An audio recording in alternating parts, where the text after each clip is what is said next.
The Senate invests $2.6 billion in a capital projects bill. It is a major investment in local communities, including $428 million in higher education projects. We're partnering with YSU, Eastern Gateway Community College, the Youngstown Business Incubator, America Makes, T-Bike, Port Authority, you name it, coming together, K through 12, STEM academies, to put together an ecosystem that will really foster innovation. Youngstown State University drives the Mahoning Valley's Innovation and Commercialization Project. $3 million allocated in the capital budget makes a significant investment into both the university and the community. We need to make sure that we've got, at the higher ed end of things, the people there coming up with those entrepreneurial ideas, those innovative things that can then ripple down and create the jobs and demand a larger workforce. And so we're really excited to get this started. The state covers the cost of that investment through bonds. But don't forget, all of those local community capital budget projects that the state does,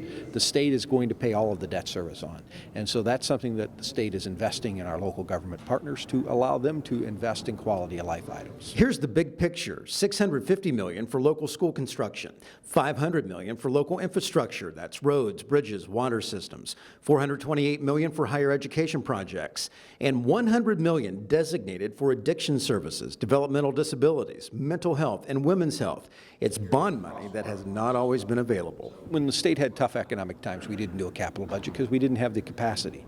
Now that the state's doing a little better, we're doing capital budgets again, and it's the way the state invests in state infrastructure. Look, if we don't invest in the infrastructure, we're going to have rundown state buildings and state parks that nobody wants to visit. The Senate also passed a bill giving judges the ability to evaluate whether a person charged with a minor drug crime should automatically lose their driver's license.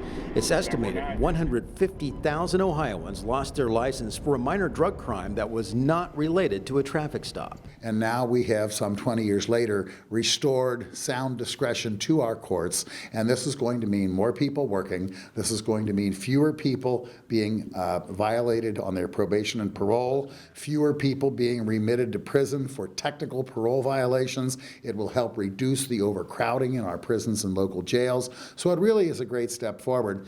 And Senator Seitz's bill passed unanimously, 33-0.